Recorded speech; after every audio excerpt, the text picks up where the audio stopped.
Jama'a assalamu alaikum. Kamar yadda kuka sani sunana Alhassan Kwalle, ɗaya daga cikin jaruman masana'antar Kannywood. Ina farin cikin gabatar muku da shahararren fim ɗinmu mai suna Rabuwar Kaddara.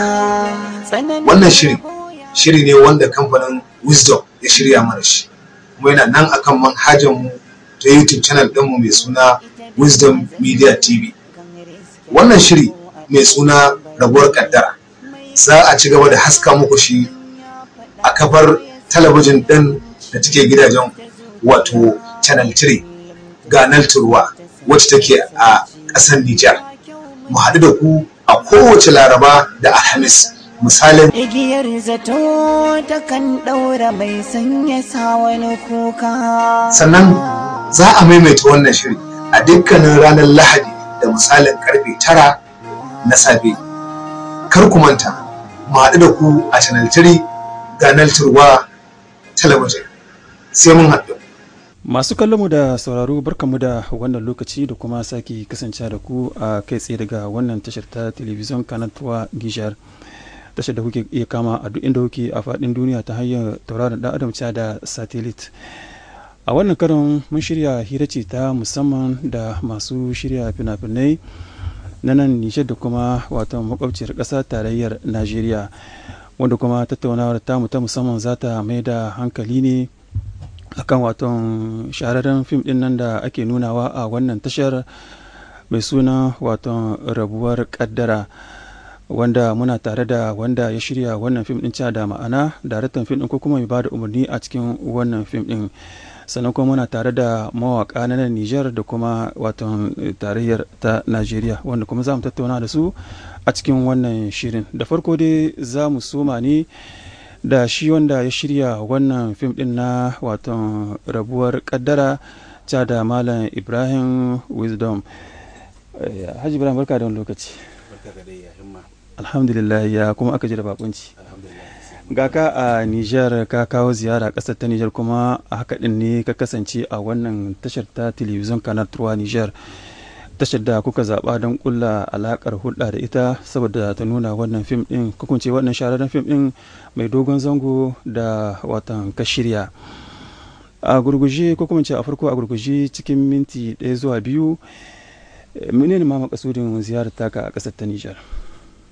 Jama'a assalamu alaikum. Alaikum. Masu kallon mu da sauraron mu, na kawo wannan ziyara ne domin in gana da gidan TV ina Kanal Turwa saboda masoyan mu da ke kallon fina-finan mu, kuma mu amshi gyara ko yabo da makamantansu Da shawarwari daga hannun masu kallo da kuma gidan TV.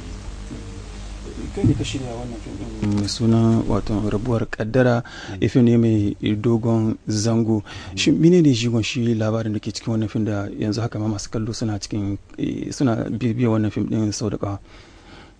To, jigon labarin Rabuwar Kaddara zan takaita maka shi in faɗi maka ainihin inda labarin ya sunan kaddara da ke cikin title ɗin fim ɗin shine abin wato musulmi da ke kaddara kowace iri ce, mai kyau ko mara kyau, wani ya cikin rukunan ka'ida kaddara ta musulunci ko a ka'idar musulunci.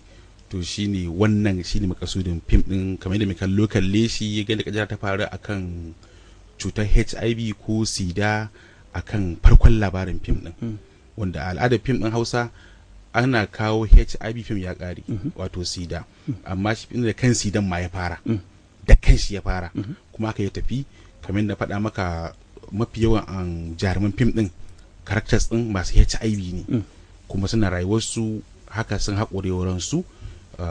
Muna mutane cewa mai HIV ba kyamar shi ake ba, kuma don kare HIV ba yana cewa rayuwa ta ƙare ba ne ba, so daga ka a kyamace mai HIV, kaddara tana iya hakan kowa. Wannan shi ne haka ɗina ne fim ɗin ya ƙare a cikin wannan season 1 kenan da yake mun ga an kai wato episode 11 ko 12 ne a cikin fim ɗin.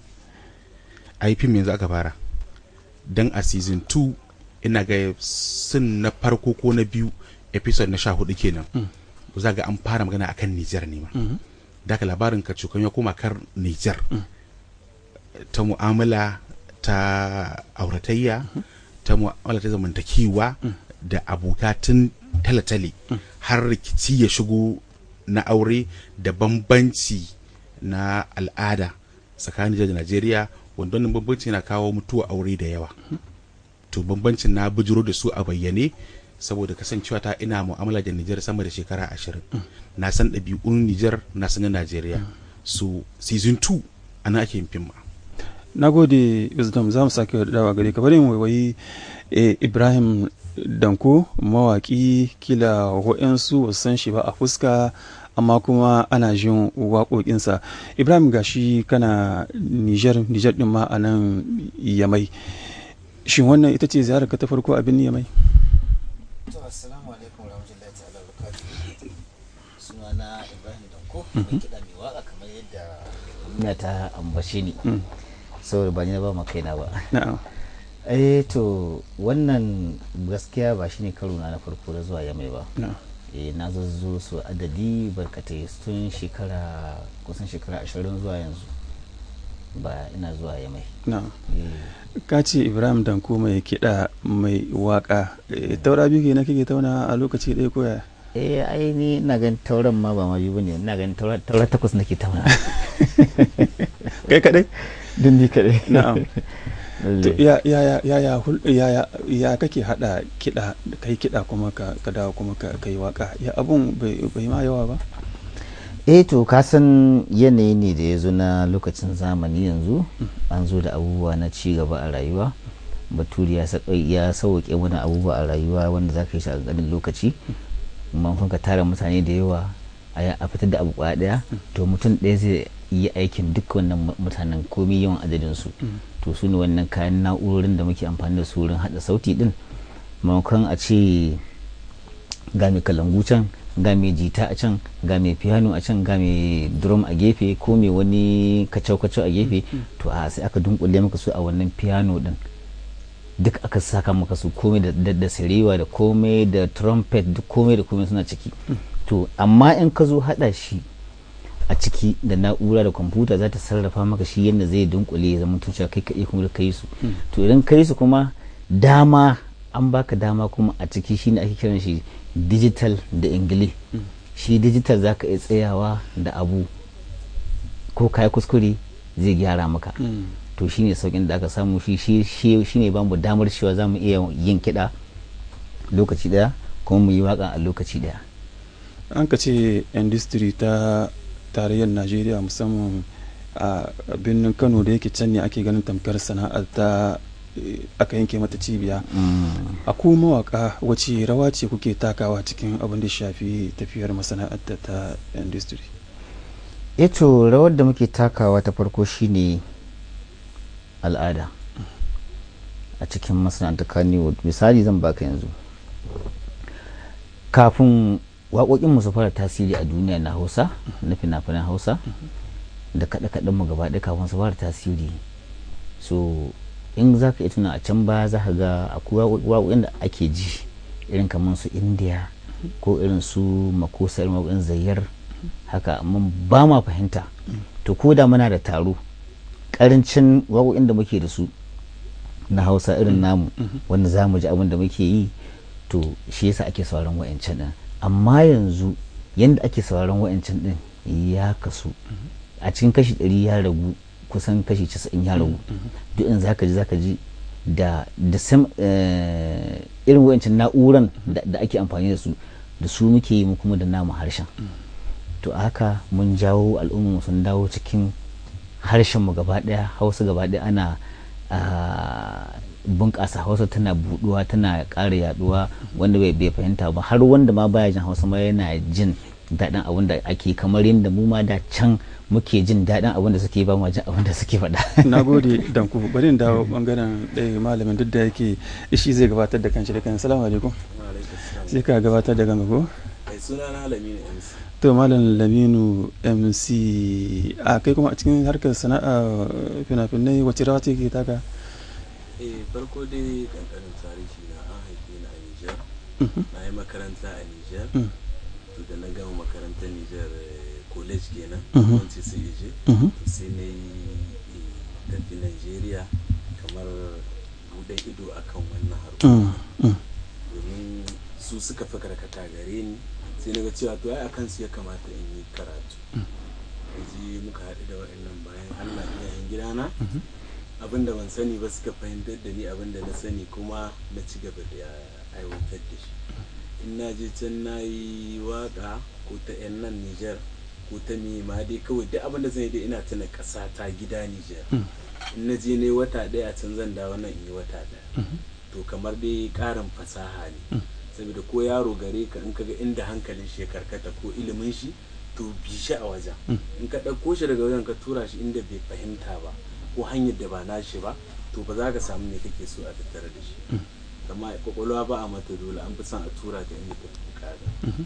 To nan Nijar da muka zo shi ma kamar buɗar ido, saboda muna son mu ga me ƙasar mu take bukata, me muke so, me ya kamata mu yi a matsayin mu na masu faɗa.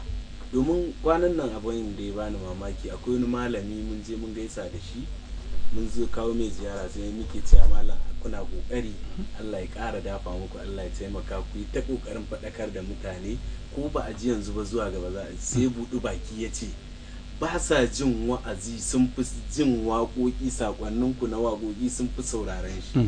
Abin da ya faɗa kenan, kuma na ga cewa gaskiya haka ne. Mawaƙi zai faɗa abu kaga an karɓa shi lokaci ɗaya, amma malami sai zo ya ta fama saboda shi ɓangaren shi kawai gaba ɗaya hanya ɗaya ne an sani. Kai kuma mawaƙi za ka iya taka rawa ka yi ne dai gashi na iri. To wannan abubuwan ya sa muka ce bari mu zo ne bayanin zuwan mu nan da abubuwan da suka kawo mu. Dukkanin dai mu neman musamman me halin da kasan me yake ciki ne. Kuma insha Allah muna karuwa, muna ganin menene ake da bukata a kasar, me za mu iya yi na bangaren waka, me za mu iya ba da shawara. Muna ganin wannan abubuwan sosai da sosai.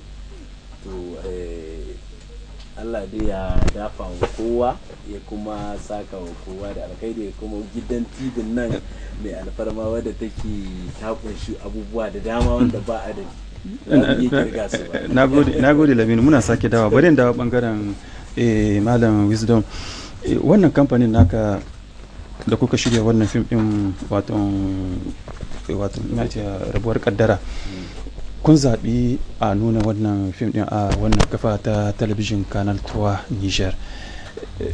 Me ya sha hankalinku har kuka zaɓi kulla wannan alaƙar, ma kuka ba da damar a rika wannan fim, a nuna wannan fim a wannan kafar? To alhamdulillah mun zaɓi Canal 3 ne saboda TV ce wacce take ainihin ta a Niger, amma ta duniya ce. So saboda haka labarin mu da ka koma akan Niger season 2 din mu, to sai muka cewa kamata ya mu kai labarin inda ma kusan nan ne gidan shi.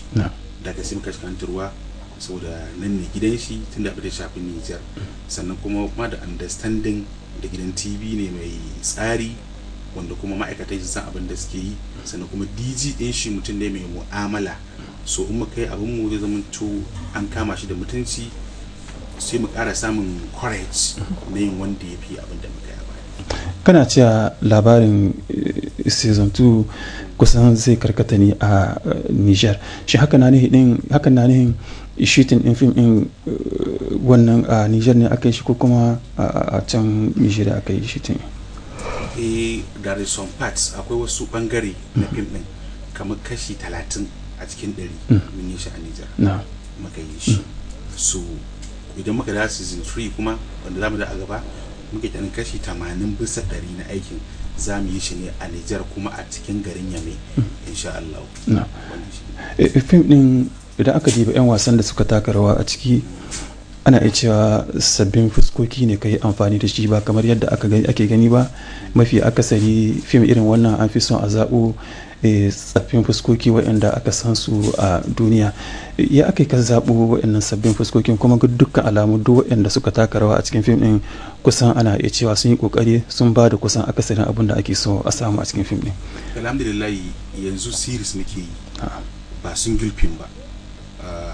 Akwai 'yan wasa da suke manyan 'yan wasa ko tsaffin 'yan wasa a ciki, ko popular wanda aka san fuskar su, kamar su Alasan Kwalli Bakin Wake, kamar su Dan Dugaji wanda mai kallon fim da shekara 20 masu Dan Dugaji, misali su Hajiya Binta Ola, da dai sauransu za ka gansa a ciki. Shi series ba kamar single film yake ba, ba ka bukatar ka ce lallai sai popular jarumi.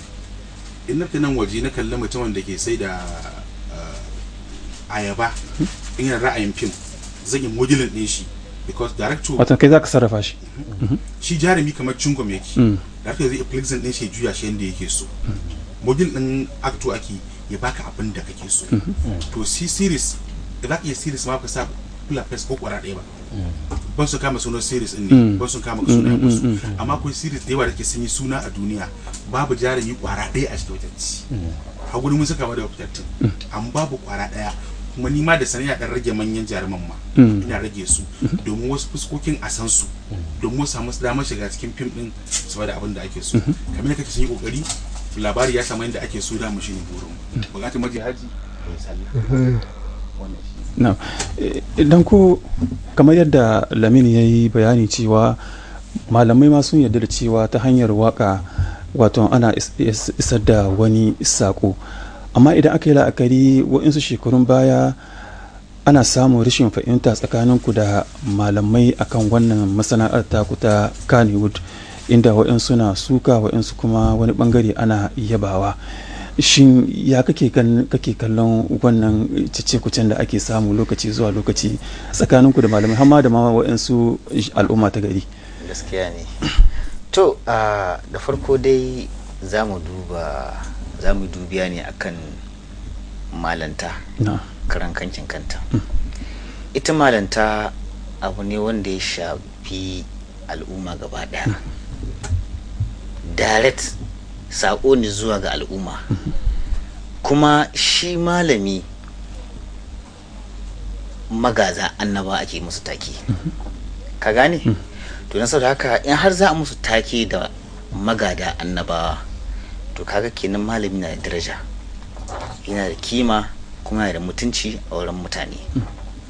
To akwai wani abu da ke shigowa cikin al'umma shine shagala. To ita shagala idan ta yi yawa ana samun matsaloli. To idan shagala ta rinjaye yawan malanta, yawan wa'azantarwa, to sai ka ga abun ya samu tasgado, ba abun sabon baya shiga duk yanda malamin za su yi motsi, to sai ga motsin nasu baya zuwa, ba zai kai ba. Saboda me? Saboda shi malami haka zaune ki a waje daya, ba zai je wani gari ba. In ka ya je wani gari to ina ganin sai jifa ko shekara ko bayan wata kafin da a haɗa wani taro a ce an ji wa'azi an tara mutane an yi irin wannan gangamin kafin ta. To su kuma mawaka nasu fannin shine idan yau mawaki ya ɗauki abu, shi yasa na kawo maka shagala a ciki. To shagalar shine inda ake samun shagalar a wurin kiɗa, a wurin sauti. To ya danganta da yadda mutum zai tsarkake ma kansa zuciyarsa tsakaninsa da ubangijinsa. Idan ka kalli shagala ka ɗauke ta ta rinjaye ka ka dinga jin kiɗa kana rawa, to wannan sako ne da kai zuwa wurin ubangijinka. To amma sakon da shi mawaki ke bayarwa akasari shine akwai mawaka masu waƙoƙin da basu dace ba, akwai mawaƙan da kuma sai suke waƙoƙi masu bada ma'ana, sakon ya tafi. To wa'annan su ma ana kiransu masu isar da sako daga dukansu gaba daya. Kowa mai isar da sako ne. In wancin ya bada sako mara kyau ma sako ya isar, in wancin ya bada sako mai kyau shi ma sako ya isar. To don haka inda ake samun clashin din shine, to sai wannan sai zo sai rinjaye na malamai, saboda su malamai amansu suna zaune akan mambari ne, su kuma mawaka suna fita su dan abubuwan da ake gani a TV. Yau kaga mawaki ya dan shiga wata mota ko ya dan canja wani abu, ya sa wani agogo mai tsada ko salon tafiyarsa, to sai wannan abun shi yake jawo hankalin kananan yara da matasa da mata, don su ne suke da rinjaye akan wannan bangaren. To don haka sai ka ga wannan abin kyale-kyalen ya ja hankalin yawancin mutane a cikin matasa, ba akan malami ba. Za ga bar riga da hularsa da rawaninsa, to sai aga ai mun san malami kafin ta. To idan aka samu tsarki na zuciya, aka kalli abun bisa ga al'umma da daraja, aka daraja mutane, ba za ka taɓa haɗa dangantaka malam da maki ba. Na gode danku. Lamin, a ainihin ka kai ɗan Nijar ne kuma kana sana'ar waka tsakanin Nijar ɗin da tarayyar Najeriya. Shin ana iya cewa kacokan da yake ka rungumi sana'ar ta waka kuma an san a can Najeriya ɗin mafi akasari can ne ake da yawan mawakan da kuma kayan aiki da za a yi na sarrafa mawaka amma ta kasuwa. Shin shi kenan ka karkata ka koma can da zama kenan ka bar gida Nijar sana'a ka mai da ta can? Ba haka ba, mafi yawancin abokan aiki na 'yan Najeriya domin a can na koya.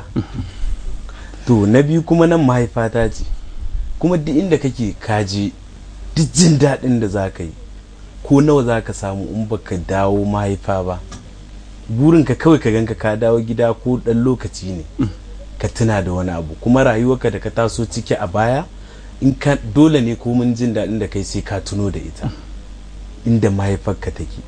sannan bayan wannan maganar waka idan na je can na yi ta na fi jin daɗin ta domin kayan aikin ne ba ɗaya ba.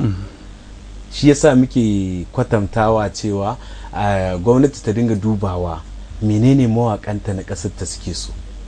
tun da kaga karamin misali yanzu kai tsaye da wuya gwamnati ta zo ta samu malamai ta ce wa'azantar akan abu kaza ta yi shiru, sai ta hada da mawaka. kamfen za ta yi menene sai ta hada da su. kenan ko na gwamnati ne studio menene industry ya kamata a dan dinga budawa mawaka yadda ana son sako na gaggaugawa a ce to ku yi sauri ku yi magana akan abu kaza. tunda su ma mawakan suna da gudunmuwa da za su faɗi. saboda haka ni Nigeria ban wai ɗauke ta ba wani gurin zama na ko na abu na dindindin ko mahaifa. tamkar mahaifar ce, amma a can dai nake aikin mafi yawanci. amma ina zuwa Niger in ga ƙasa ta me take da bukata shine. amma Nigeria gaskiya abokanan aiki na iyayen gidana da sauransu dai duk suna can. ko yanzu nake son in yi waka wadda nake so a raina in ji ta yi min, to zan je can ne in je in yi. inda shawara iyayen gidana su bani shawara, in babu shawara sai su ce komai yayi an gama komai. Na gode Lamin. Zan dawo gare ka Wisdom. A cikin wannan fim din haka ne ka ce akwai tsaffin fuskokin tsaffin 'yan wasa da kai amfani da shi kamar su Alasan Kwalle da waton tukur waton dan dogashi duka wanda suka fito a cikin wannan fim. amma an ka diba waton jarumar wacce take jan fim din da ita Khadija kenan a cikin fim din da shi wanda suke ya hito a matsayin mijin nata, an ga ita ta hito tamkar Saliha, amma aka yi la'akari da yadda halayen mahaifin nata yake abubuwan ya aka yi wannan kamar haɗin gambiza ne aka yi wannan waje. to alhamdulillah Allah ne faɗa ya ce a cikin ɗanyi ya fitar da busashi a cikin busashi da ɗanyi a alƙur'ani. mahaifinta a sharari ne ɗan giya ne da sauran dai ɗabi'u a cikin fim mai da shi bai faɗa.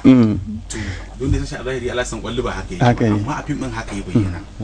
ai har sata ya mata ya sa ATM ɗinta ya sa ya ciro kuɗi bai ma ya ciro kuɗin ba, ya sa wani ya ciran masa, amma duk abin da yake me take masa addu'a take. Allah ya shirye shi. a ƙarshe ban sani kun zo wurin shiriwa yake yakan je masallaci, wani ya bashi zakka ya samu kuɗi ya buɗe shago yake business. to yana muka cewa idan mutum yana alfasha ba zagin shi ake ba, addu'a ake mai sai samu shari'a. kuma a ciki kamar yadda dan uwana ya faɗa danko akan maganar malamai misali, fim makaranta ce duk abu shafa ta kan rubutu zuwa kan waka duka suke zama su ba da fim, tunda ba producer ko director da zai fim ya ce ka ban sa waka ba, wani lokacin waka take sa a ganin fim din ma misali. to amma a cikin waka ko a cikin fim zaka saka ilimi cikin hikima, ban ci duka ba, amma fi akasari ko wasu daga cikin mata idan na kuma na masu wa'azi za su iya bacci ma ko za su bar wurin. wannan haka yake, amma in ka saka masu a cikin fim sai su kalle ka su fahimci sakon. gaskiya ne wannan haka ne. a cikin season 2 idan mun zo akwai inda zaka tana bada tarihin manzon Allah sallallahu alaihi wasallam, take badawa tun daga haihuwar shi afe sha biyu ka tarbiyyar aure shekarar giwaye mata yan manzan Allah kaza ƴaƴansa kaza halayyarsa kaza ɗabi'unsa kaza duka ba tarihin manzan Allah cikin hikima dan kidnapper take ba tarihin fa kidnapper mai ɗaukar mutane ya kidnapping ɗinta ƙarshe mu'amalar ta yi kalla ita Khadija din ya ga mu'amalar ta ya escape ɗinta ma ta tafi ta guje bar wurin ban ta bar wurin kuma ya neme ta da kanshi ba sun soyayya ba a ta farko ya mishi karatu a wurin ta kuma mishi alwala ya biyo ta ta ƙara mishi karatu har ta ɗabi'a ta kawo mata mahaifinta zama mutumin kirki kidnapper da ke ɗaukar mutane shi ma shi da mutumin kirki so wannan ɗabi'a ce haka tsari ne na ubangiji haka yake da uban asharari ne amma iyarsa mutuniyar kirki ce kun yi zancen wani kashi 30 na fim din zai kasance rayuwa ce a Niger. Shin su kansu akwai 'yan wasa na nan Niger da kuka zuba cikin wannan shirin ko kuma a'a kai da yake ka kusan sama da shekara 20 kana shige da fice a tsakanin Niger da Najeriya da wannan za ka yi amfani na ganin cewa su 'yan wasan sun fito da abubuwan da ke son ka fito na ɗabi'u na 'yan Niger? Shi series babu garkami a ce wani ne in babu shi ba za a yi ba idan ka kalli season 2 ganta jaruman ma an aji jaruman ma da ita a cikin fim din yanzu a wannan aikin da aka yi na season 1 tana da misali ta da sin 53 a episode 13 amma da aka dawo ba ta fa 21 ba sai na aji ta sai da ɗauko 'yan Nijar ta ja fim nan yarinya 'yan nan garinci 'yan nan yamaci Nadia na an yi rubutun ba da sunan wancan za ta yi ba a cikin ta akwai faransi akwai komai a ciki akwai zarma duka aka rubuta labarin ba a sama bai halakar labarin ba daga baya kira audition ta zo in Nijar din ce ta bani abin da nake so sai aka ce a Hausa ta ba ta yin da ake so sai aka nake son Hausa rai da ba su zama Hausa irin Hausa Kano haka nake son Hausa kuma ta zo aikin ta ba mu duk abin da muke so aikin muka yi lafiya muka kare lafiya akwai wani ta yi birge ni da ta gama aikin na ɗauko kuɗi na ce wata wannan nakin ta ce a director bar kuɗinka na ce dan me ta ce a ai ni ka sani a fim ɗin nan ka bani role mai kyau ni ka in baka kuɗi ka promoting ɗina ba ni za ka ba kuɗi ba gaskiya ne daga yanzu kai ubana ne in za aiki kawai ce in zurar kaza kawai ce in zurar kaza no maka aikin ce to ai ba haka nake ba maka targima ita wallahi ta kuɗin kamar kashi 4 ta ɗauki kashi 1 da damu da ragowar kuɗin shi ma dan kai kuma ta sauka a yi mata kyana awai take ce mun na sauka lafiya wani kita ce ma ni zan fara kiranta ita fara kira na su zaka mu amfani da yan Nijar din a labarin sannan kuma mahaifinta again dan Nijar ne a labarin dan Nijar ne mahaifinta mafiya ce kuma ba yan Nijar ba amma ne juya ta take ma Hausan Nijar din take mun da abin da sunan Nijar din an ba yan Nijar ba ce ba su wannan dai shi ne na'am kun sake dawowa idan ko bari in sake dawowa a bangaren ka mun san da kuna yin waƙoƙi ban sani ba a cikin shi wannan fim din na wato rabuwar kaddara ko akwai waɗansu waƙoƙi da kai da sunan fim din da kuma wace irin guduma ce ku mawaƙa kuke badawa a bangaren abin da shahi sha'anin fina-finai na shi industry ne? to alhamdulillahi da kai mu wannan tambaya don daman saboda shi fim yana da rukuni na wurin sa sauti akwai sauti na murya akwai sauti na shi aman sautin shi kan yakan zallarsa gari kiɗa zalla ba murya to wallahi alhamdulillah akwai inda muke ba da shawarwari wurin sa wa'annan inda kamata a sa sauti to mun ba da shawarwari da ina za a aza wa'annan sautin wanda ba murya kafinta shine ake kiransa background music yau wato zaka ji sun hau daidai da abin da ake bukata idan wuri ne na tashin hankali da rigitsi da bamba da mamaki zaka ji duk kowanne sautin ya hau daidai yadda ya kamata lalle to mun ba da wannan shawarwarin kamar kila waɗansu za su iya don su tabbatar da dankwaɗin ne ban sani ba ko akwai wata waka wadda ka rike wadda za ka ɗan rera mun ita filin baki nan kai tsaye ko kuma to in ka bani dama to in kuma kai za ka dama ka bani dama ka dama to a shekarun bacin da nake dan yawan zuwa Niger nakan shigo ya maitawa a Gadas, so akwai da ta yi shura a garin nan kila ma ko in fara wakajin mai Jummai kuma? Wadda ita ce ta tsaya mini a tuna ganin Jummai shi a ranka. Jummai ta ka. Waka dai naka ce haka take takinta? Tambaran masoya ni don kwana zo nake bugawa. Hamza makama ango ummi ta gimbiya amarya. To wannan ita ce da yake wakar aure ce da na yi sai ta yi shura gaba ɗaya duka Nijar. Mai tsawo sosai ne. Mai tsawo sosai kuwa gaskiya ne. Gaskiya ka wannan tunan da aka yi wakar. To waɗanda gare ka Malam Lamin, bisa kan abin da ya shafi harkar da ta waka da yake bisa kan shine ko kuka yi kwarewa kuma kuka yi samun fice. Mun san da yanzu mafi yawanci daga cikin 'yan mawaka bayan sun yi waka su ta audio yanzu kuma an shiga yayi na wato a yi bidiyo wato clip kenan. Kai kuma ka yi wannan? Na yi. Wanne ne? Na yi, amma waɗanda na yi wanda suka danganci ƙasata ne. Akwai wanda na yi waka ne ni ban yi Hausa a ciki ba, gaba ɗaya na yi Faransa ne. Shi kuma abokin aiki na can Abubakar Sani sai ya yi Hausa, yana faɗa da Hausa ina faɗa da Faransa. Bayan wannan akwai wakar da na yi wanda yake wasu ma suna cewa Etopi ce. Gaba ɗaya uniform ɗin cikin wakar kakaf drapo Niger ne. Tufafin da kuka yi amfani da shi? Drapo Niger ne dukkan shi. Kakkab din shi ba a sa wani abu wanda bai shafi wannan ba. To bayan wannan akwai wadda mun yi ta akan yaya tsarin kasar yake, me take so kasar, wani irin tsari ya kamace ta tabi, mun yi wannan abubuwa. Sannan bayan wannan kuma akwai bangare na nishadantarwa, shi ma mun yi salon, kawai dai a ji dai mun iya kowane salon, mu shine burinmu, shine kawai burinmu ana. Kuma bangaren acting na fim shi ma hakika muna yi, amma me kaga wannan mai gidanmu ne yana ba mu shawarwari da dama.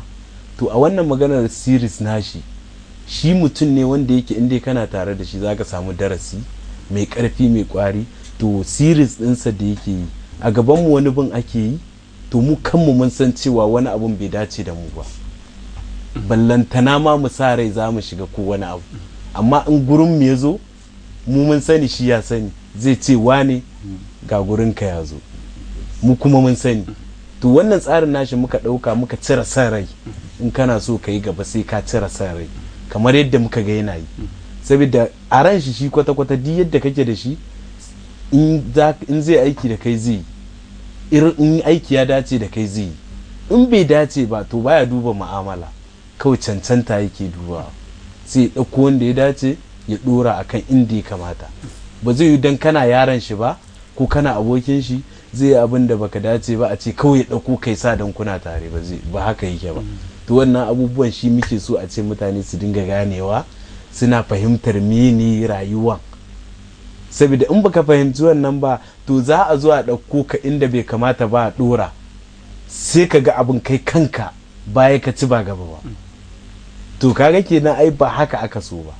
To tsarin abin in dai mutum mai tunani ne, ta ya za ka ɗauko ruwa ka zo ka ɗora shi ba leda ba tukunya akan wuta, ka ce to ka so kashe wutar ne ba wai ta rura ba, wadda dai ka ɗauko fetur ka watsa sai ka ɗauko. To na gode. Waɗanda ɓangaren darakta tambayar da kila ba ni kaɗai ba, jama'a masu kallo da dama za su ji amsa ta shine, an san da wannan sabon salon da aka ɗauka na yin siri mai dogon zango kenan yakan ɗauki 'yan wasa da yawa, wani tana yiwa ɗauki 'yan wasa sama da 50 da sauransu, kuma dukkan su harka ce ta kowane ɗan wasa sai an bashi, banda waɗanda 'yan bayan fage kyamarama masu ɗaukar soti masu ɗaukar wani duka akwai su, kuma dukkan su biya za a yi. Amma sai a ga yanzu mafi akasari wannan fim da muke zance yanzu haka ana samun shi a bisa kan channel ɗinku na YouTube, banda shi kuma gashi kun ba da izini a nuna shi a wannan kafar ta Canal 3 Niger. Za a yi mamaki a ce to ya za a yi ku kun zuba kuɗaɗe kun shirya fim amma kuma mutane kawai su shiga yanar gizo su kalla kyauta babu wani abu ya ake hanya babu haduwa a cikin ta kuwa maimakon a samu riba kuma sai abun ya zama kowa na kallo ta waɗannan shafukan kyauta. To alhamdulillah kai magana guda 3 ko 4. Abu na farko dai akwai abin da ke pre-production, akwai production, akwai post production. To pre-production kafin ma a fara magana biyan jarumi, kafin a fara biyan shi tun daga create na idea na story, tun creating ya kirkiri labari daga na ke fara aiki. Idan a kirkiri labari, let's assume labari kai zaka bada labarin ka ce gashi za a ba marubuci wanda line shi ne to na abin sai je screenplay kai samu da idea sai an biya shi kuɗi tun a tashin farko. Akwai abin da kira da start of the story, bincike akan labari. Idan zan yi labari akan gidan TV, ya ake gidan TV a kunna shi daga nan amma a kalle shi a Jordan, sai na zo na same ku na tambaye ku, sai Qur'ani ya ce mana fasalu ahli zikiri in kuntum la ta'lamun. Da ka bi ban sani ba sai kun tambaye ku ya abin yake kaza sai ku faɗe mu, sai in je in rubuta. Because idan nayi shirme da ahalin abin ya kalla da ce ka annan da very stupid, ai ba ka ake yin kaza wannan research story kenan, shi ma ka biya shi. Sannan an gama script, akwai baki a breakdown, za a zauna a ware duka abin da za a yi a wannan aikin. A breakdown zai baka mutum ne a cikin film ɗinka, zai baka me props ɗinka, props in the set kamar wannan way props ne, wannan kayan props ne, duk zaka san props. Akwai abin da zaka samu da kuɗi, akwai abin da zaka samu bisa alfarma, akwai da ke naka ne. Sai ka ware nan props din gabaki da ka ware kuɗin su, ka biya kuɗin jarumanka ka ware su, kuɗin hotel ka ware shi, kuɗin abinci in ka ware gabaki daya less kashin naira miliyan 2 sai ka ciro 500 ka ajiye ta a daban banda wancan miliyan 2 banda wannan on kun circumstances kenan. Kuma mai taso a ce wani ya ji ciwo a kai shi asibiti, dakin wancan da aka ba su bai musu ba, a canza ba su ban daki, duk ka kama lissafin ka cikin wancan tsari sai ka ƙara biyan wannan. Duk wannan ina baka labarin kafin a zo production kyauran nan kuɗin, sannan zo production kuma za a zo aida za a ba mu mota guda 10 ta alfarma ce a sata fim. A sun ce sai an ɗauko ta kamfani ko misali kamar sai da mota za a biya su da motoci. Kaga a cikin production kenan za a ɗauko a biya, kaga ya fita daga out of budget, a ɗauko ka biya wannan.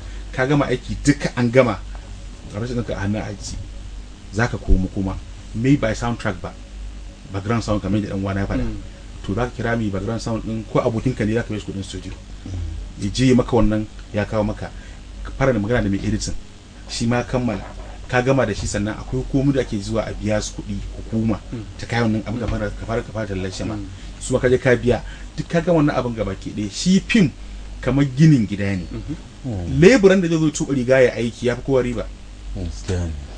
Yana gama ka ba shi kuɗin shi ya ci abinci, kai ko sai abin da Allah yi. Ka gama ginin kana jira a zo a saya, sai aka yi iska ya sharifin an koma baya, mai mota ya zo da ki wurin ya faɗi, kai ki da asara. Libar ce a shi gidan faɗuwa yayi, to Allah kiyaye gaba. Haka yake ka biya shi ta farko ka biya shi. Haka kuma yake ka zo ka gama aiki an zo editing kawai sai corruption, Allah kiyaye. Sai ka rusa ko jarta yana gumi, fim ya corruption, babu shi an yi asarar shi. An gama an goce a kwamfuta, an sa maka shi a device a kile an sanya shi ya ga budewa. Haka duk wani risk ne wanda bai sana'a ke dauko wani risk ne tafi sa kudin shi ya je yayi. Amma ka sani in da fita shi nan bakin guduro mu tsaya da ka lashi kaga danku ake kallo, ni ba san da wai kowa an yi tsaye, mu yan bayan kyamara ne. Kai ka zuba kudin mu kendir ne sai mu haska kowa mun gode kanmu.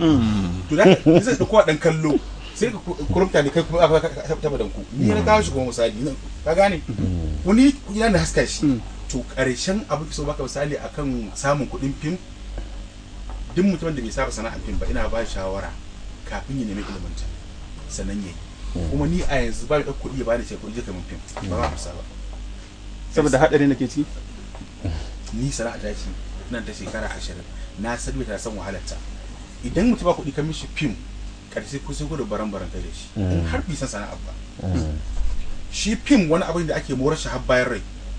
Akwai ta yar wasa producer ce irin ummu ce kama santa Hajja Binta Goho su jaruma ce producer ce ta rasu Allah masa rahama, mutum ne kirki, amma har yanzu ƴaƴanta suna samun kuɗi a sana'ar fim har yanzu bayan rasuwarta, because ta da fiyafin da suke aji ana ɗauka a ba gidan tv a ba ta kuɗi, a sa a youtube a ba da kuɗi, ya zaɓa kuɗin ƴaƴanta. kamar na faɗa ka fim kamar gida ne zaka gina gida har ka mutu ana ba da haya ana kai iyalin wannan kuɗin hayar, haka fim yake. to sadaka idan mutum ya yi fim farko kaga youtube akwai wani abu da zaka kai wani limit da za a fara biyan ka, idan ba kai ba za ka sa fim so miliyan wallahi ba za a biya ka ba dole sa kan lokacin.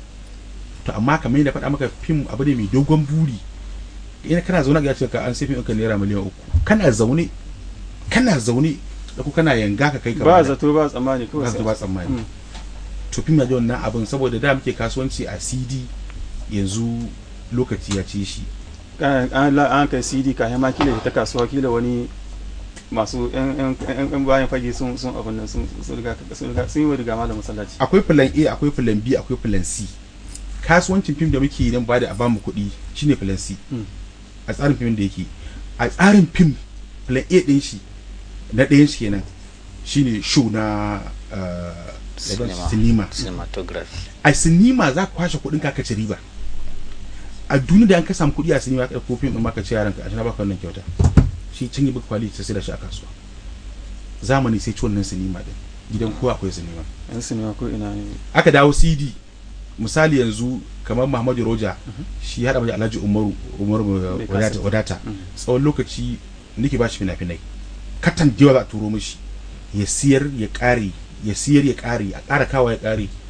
a hankali zamani ya ci wannan CD din a kuma wani mai downloading a bada a tura cikin kile shi kuma an fara barin shi yanzu because mace da tura a sa tafin guda 10 ta biya kuɗi so in ta kalla a TV ya ganshi fari gashi nan tana kamo kaltuwa ga kan turwa ta kalle shi. to duk zamani ya ci wannan abubuwa saka shi fim magana ta gaskiya an baka karfin jari kai ka fara shi a yanzu wanga yanayin da magana ta gaskiya dan fim ya cika fim kawai nake shi kadai to ban ci baya da sana'a ba duk da cewa duk da kuna kokan cewa kuma masana'antar abun yana ja baya. magana ta gaskiya ba ja baya bane zamani ne. akwai wanda yake samun kuɗi a fim bai same su a baya ba. shi lokaci ne daga san da ka kasa sanan zai fara. za mu je zagaye na karshe a cikin shirin da yake son fara mana alamun lokaci dan ku ban sani ba ko akwai wani sako ko wani albishiri za ka yi wa ma'abuta waƙoƙi da kuma masu kallon fina-finai na industry na Najeriya amma da Niger. na san da tunda yanzu abun ya fara ɗauko tafiya akwai yiwuwar za a rika gama haɗa ƙarfi da ƙarfi saboda a ji a tunkari alƙibla ɗaya. ito har kullum dai muna godiya ga Allah subhanahu wata'ala da yake ba mu iko da ƙarfi kuma da ƙwarin gwiwa mu shigo jihar da ba tamu ba kuma a karɓi mu hannu biyu ana faran da mu ana fara'a da mu a ba mu ci a ba mu sha a ba mu wurin kwanciya mu yi mu'amala da mutane cikin hatta da jami'an tsaron jihar kasar Nijar wato suna mutunta mu suna daraja mu. to sakamakon hakan shi yasa ko da na gaji da zama a Najeriya ina son in je wata ƙasa in huta sai ka lafi son in je Nijar in je in huta. to shi yasa akasari na fi yawan zuwa Nijar din saboda kyakkyawar alaƙa. ina ji na kamar ina Kano ne kamar ina Najeriya ne saboda kyakkyawar alaƙar da ke tsakanin mu da su. to don haka sai na ga cewa ba za mu tsaya iya nan ba dole ne mu yi mu'amala da su mawaƙan yan uwan mu mawaƙa da masu yin fim din na jamhuriyar Nijar gaba ɗaya mu ci gaba da ƙulla alaƙa kada ta yanke. duk abin da za mu taso in suna da abin gudunmuwa da shawari su gaya mana in mu ma muna da mu kira su mu gaya musu mu saka su a ciki. duk abin za mu yi in nan kashi 5 ne nan a samu kashi 4 in nan kashi 6 ne nan a samu kashi 4 to haka muke kulla alaƙa mu tsakanin mu saboda jin daɗin mu'amala yadda muke kallon soyayya muna ganin soyayya sosai ba ƙarya. Masha Allah nagode. Lamin kai kuma san wani fata ke da shi? fatan da nake da shi gabaki ɗaya duk da ƙasa ɗaya ne Nijar Najeriya kuma sunan ma kusan ɗaya ne. to fatan da nake a ce kamar yadda ake tafiya yanzu a ce haɗuwan da kuma movement ɗin yanayin tafiyar da ake a ce ya ƙaru ba wai ya ragu ba.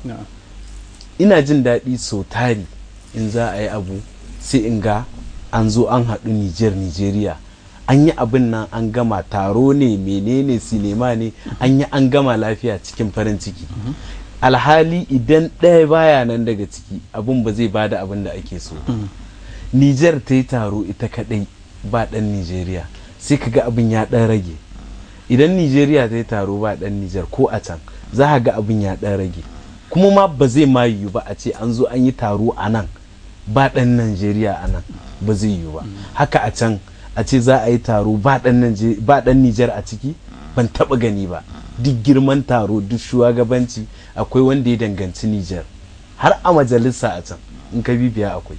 To saboda haka mu burinmu a ce a ci gaba da tafiya tare, duk abin da ake yi a zo a yi shi tare a tsira tare, abin nan yana ƙara bani sha'awa. Ko labarin haka ne. Nagode. Darata, wani albishir ne za a yi wa masu kallon wannan siri din na rabuwar kaddara? Shin wannan shine na farko da wannan kamfanin naka ya fara shiryawa, ko kuma akwai wasu inda aka yi ba, ko kuma akwai wasu wanda ake da niyyar yi a nan gaba? To alhamdulillah ina da shekara 20 a industry, ina ga da shekara 16 wani producer ne, da shekara 10 kun director ne. Ina da fina-finai da yawa, in na faɗi maka sunayen sanan gurin sai mu daɗe na faɗin sunayen ba adadi. Amma kai kace albishir da zan wa masu kallo, wato muna da series da yawa, amma rabo kaddara magana ta gaskiya na haƙura da labarin na bar mu in Niger shi. Wannan shine gaskiyar magana. Da so na ga ma'aikata na gaba ɗaya cewa season 3 za mu shi a Niger. Kuma kamar yadda dan uwa na faɗa da ku, magana ta gaskiya idan muka shigo Niger ma kamar a gida miki. Because ba sai an faɗi maka ba, al'adar mu ɗaya, addinin mu ɗaya, kamannin mu ɗaya da sauransu. Kuma sannan kamar ni faɗi ma'aikata duk sanin mutane wallahi ba fiye da sai fa sai ba. Daɗi da artist in dandali shikenan, Allah kiyaye. Wannan shine kai mu da su, Allah kiyaye. Su ba mu da wani cin mutunci ko wani abu. Abin da ke ta addu'a dai mu yi abin da zai faranta al'umma, mu kuma abin da zai koyar da lesson a addini. Duk abin da muke kallo shine mu musulmai ne. In ka dauko mutanen da ke da wani addini ba namu ba, zaga a fim din suna talla addinin cikin hikima. Kana musulmi ka kalli shi akwai me zan samu. A kai kuri ka koyar da wasu abubuwa na zamantakewar rayuwa, da da mahaifi, miji da mata, duk wasu ɗabi'u da yaro zai kalle su. A dan wani mutum ya yi fim da za a kasa kallon shi da yara a gida. Duk fim da nake gaba ɗayan su ban ta fim da za a kallon shi da yayanka ba. Kalli fim da ɗanka a gaban shi duk kantar shi, wannan shine burin mu, kuma wannan shine fatan mu. Muna ƙara addu'a Allah ƙara haɗa kawunan mu da abokin alkhairi Allah tabbatar mana da shi, ya hana mu aikata abin da ba daidai. A ƙarshe nake ganin akwai wani albishir da za a wa masu kallon wannan tashar tare da haɗin gwiwa da ku. Akwai sauye-sauye da masu kallon za su gani ko? Akwai sauye-sauye da yawa, kuma akwai wasu programs waɗanda za a yi su da yawa wanda ta shafi wannan gidan TV ɗin, wanda kuma ci gaba ne. Sannan abu ɗaya zan faɗi da dai kawata an bayyana sai ba zan faɗi ɗaya. Akwai albishir da zamu yi kwara ɗaya, akwai wani fili da zamu yi ko wani shiri da zamu yi na musamman mai suna garuruwa. Za mu je kowane gari da ake Hausa, kowane gari, Najeriya, Nijar, Ghana da sauransu, mu ɗauko garin da tarihin garin da abin da suke da shi, za mu je gari ɗaya bayan ɗaya da sunan kanatarwa, insha Allah. Kina masu kallo sai ku gyara zama a nan gaba, insha Allah wannan shirin zai zo muku a cikin akwatunan talabijin din naku. Malamai mun gode da wannan lokacin da kuka bamu da wannan tattauna da muka yi da ku ta musamman. A madadin ku da kuma daukacin abokan aikin da suka dafa muka gabatar da wannan shirin, sai kuma lokaci na gaba insha Allah za mu sake dawa dauke da wani shirin. Kafin nan a ci gaba da kallon shirye-shirye na wannan tashar ta telebijin Canal 3 Niger.